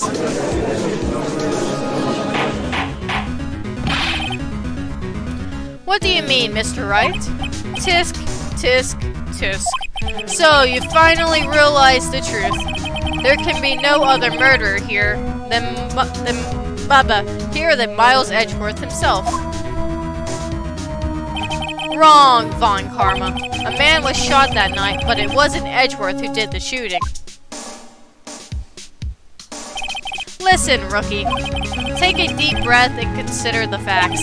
At the time of the murder, 1 boat was on that lake. This was shown by the witness's photograph. The defendant, Edgeworth, and the victim, Robert H., were on that boat.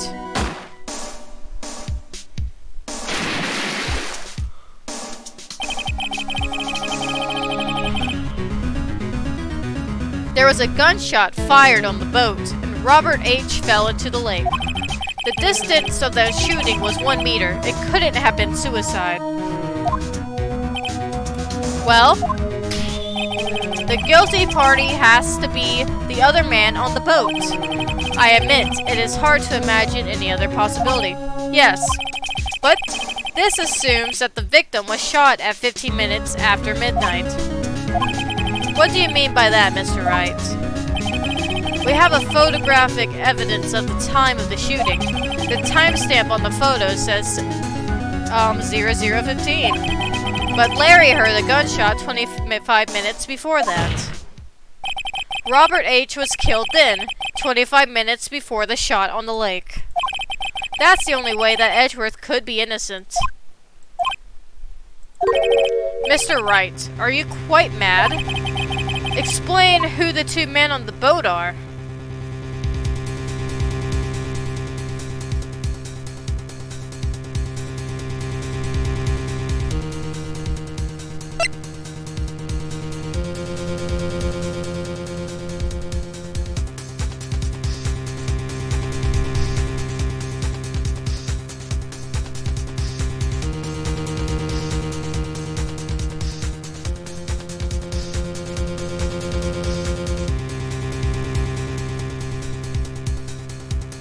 I am thinking.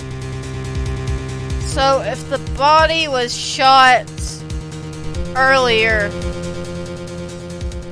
he was killed before he got on the boat, right?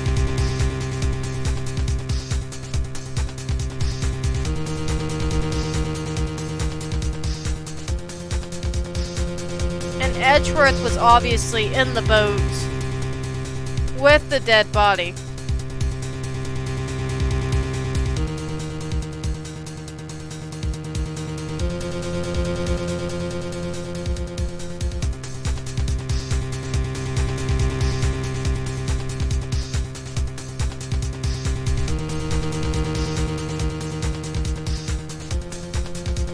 Unless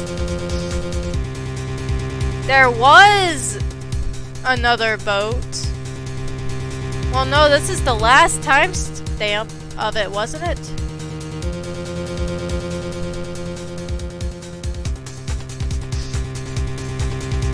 This was the last photo timestamp of the whole series, right?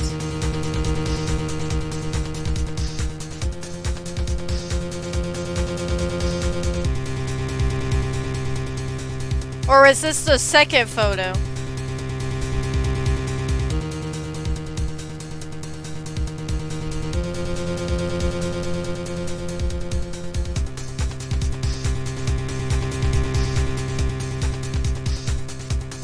Because I have a feeling maybe this is the murderer and H.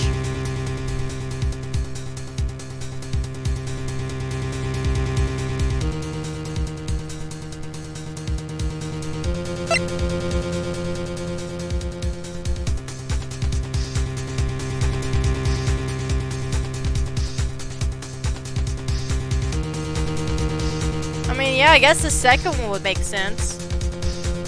The murderer could have shot at the gun and jumped in the water, I guess. The frame Edgeworth. I guess, yeah.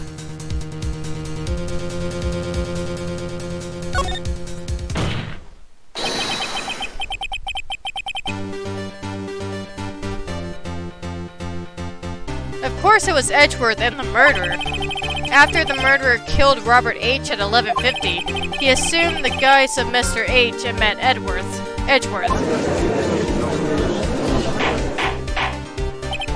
What? Are you serious? Yes, Edgeworth wouldn't tell us why he went to the lake that night. However, I have a hunch. That night, Robert H. called Edgeworth to the lake. Now Edgeworth didn't know Robert H.'s face that well. That's why he didn't suspect anything when the murderer took Robert H.'s place. I'm not sure what to make of all this. Ludicrous. Mr. Wright? Tell us the name of the murderer then. The murderer's name, right. It's probably, well, no.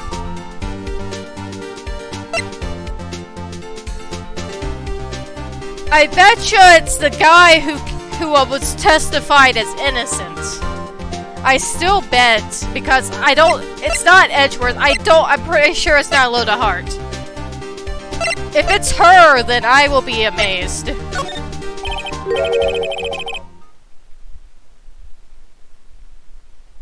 Actually, I don't know the murderer's name. You don't know? Bah! Again, you waste my time. I don't know because he never told us. The murderer is the caretaker of the boat shop, that old man. At 11:50, he was the one who killed Robert H. The caretaker of the boat shop. Where did he do this? There weren't any boats on the lake then. Why would he have to go all the way out on the lake just to shoot someone? May I suggest that the real scene of this crime was not on a boat? What? Well then, where did the murder take place?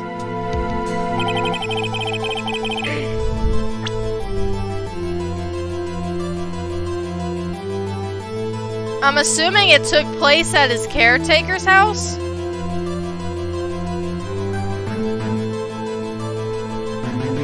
I mean, Loda didn't see anybody on the shore, so it maybe had to be inside. I'm gonna go with it. Here, of course, the boat shop where he lives. That way he can meet with the victim without anyone seeing. Objection. Do you have proof that the boat shop was the scene of the crime? Recall Larry's testimony, if you will.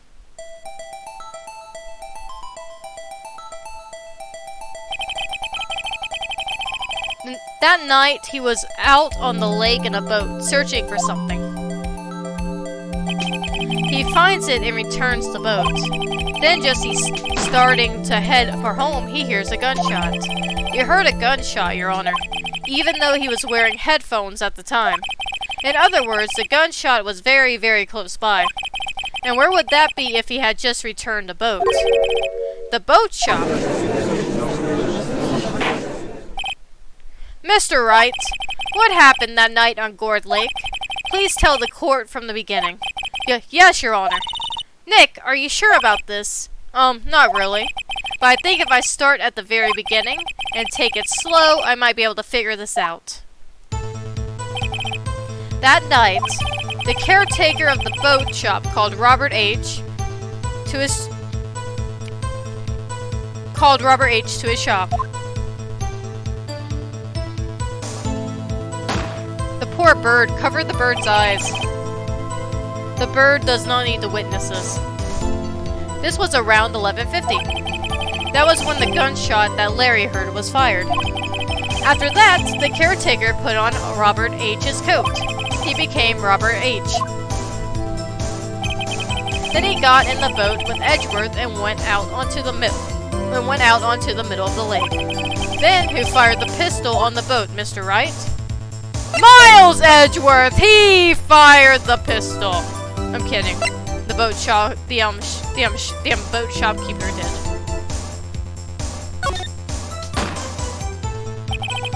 Of course, it was the murderer who shot the pistol. He shot twice. Both missed Edgeworth on purpose. Wait a minute. Yes?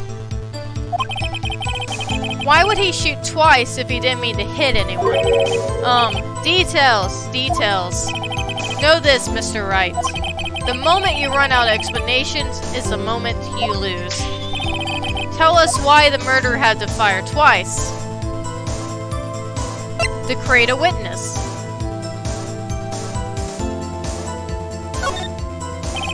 I believe he shot twice to create a witness, Your Honor. Create a witness. The murderer lifts his pistol and fires one shot. That ensures that anyone who heard the shot would look at the lake. Indeed, Miss Hart did exactly that after hearing the first gunshot. Next, the murderer waits a bit and he fires again. Then,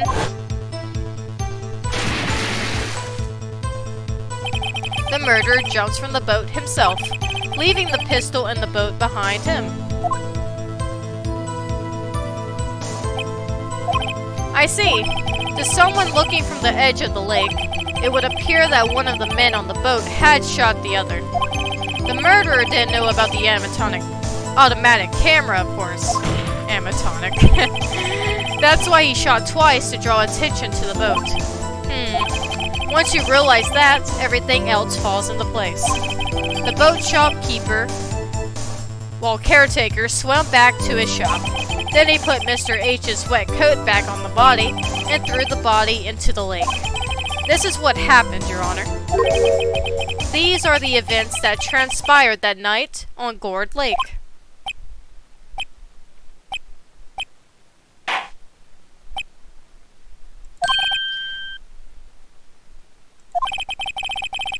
Bring out the witness from before. The boat shop caretaker, quickly. That's a lot of hammering.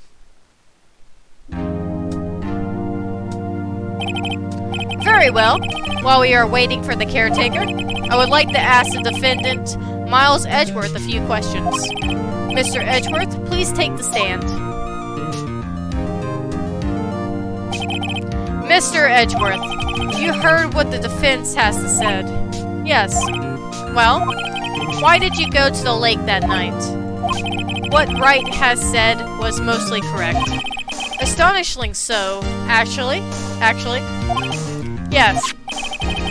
Several days ago, I received a letter. The letter was signed Robert H.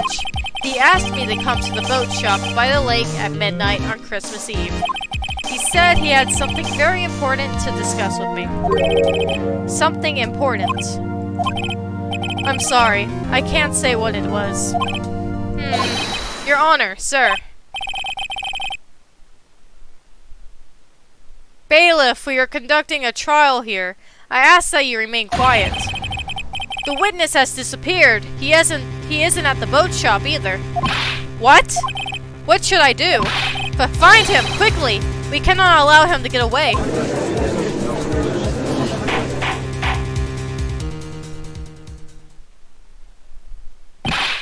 Mr. Von Karma, your witness has disappeared. A search warrant has already been issued. It goes without saying that I cannot declare a verdict under these circumstances.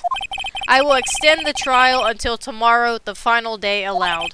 I request that the police department utilize all its forces to find that witness. Am I understood? One more thing. Just who is that boat shop caretaker? I think his identity has become very important to this trial. I want him, and I want to know who he is. Very well. Court is adjourned.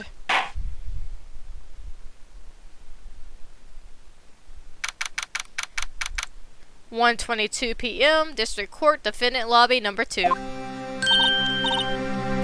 Yay, Nick! You did it! Yeah. Well, at least we got out from under that guilty verdict. And what about Larry? That was something else. Even Von Karma didn't know what to do with his testimony. Larry really helped us out. Sure. Once I sifted through his unique testimony, still, he did save us. I just wish our cases weren't so down to the wire all the time. I know what you mean.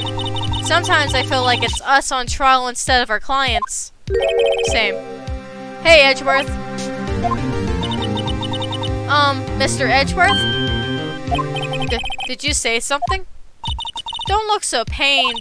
I mean, it looks like you're probably going to get off the hook. You could try to smile just a little. Relax. I'm sorry, but I fear it's not over for me yet. What do you mean? Right. There's something that's been troubling me for a long time now, and I don't know whether or not to tell you. Edgeworth? No, there's so little time left. I want to tell you to get it off my chest, but I can't make up my mind. What is this about, Edgeworth? It's a nightmare I've had.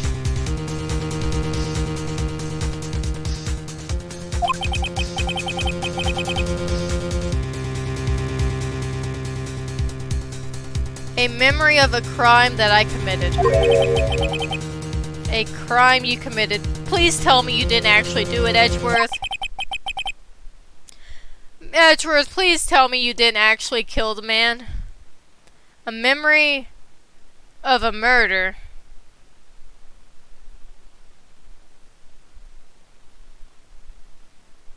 Actually, Edgeworth, did you kill your own dad? I hope that's not the case either.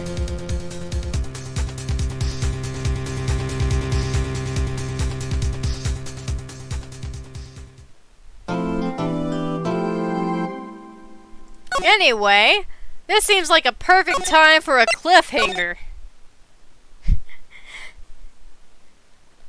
Man, I hope Edgeworth isn't saying that. Well, actually, what are the chances he's about to admit to killing his own dad?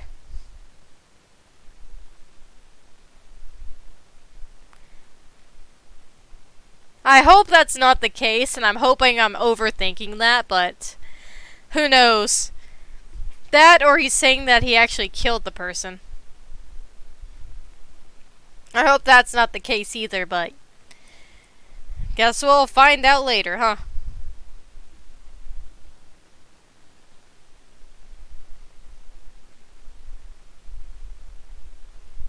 Anyway, I think that will be enough for tonight, since it's really late now, and I need to get to bed.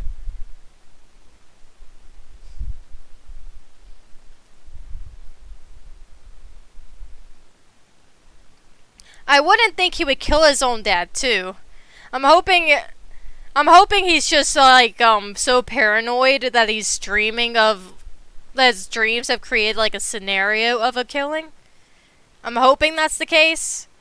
But I never know with this game. This game throws, like, wrenches in the path.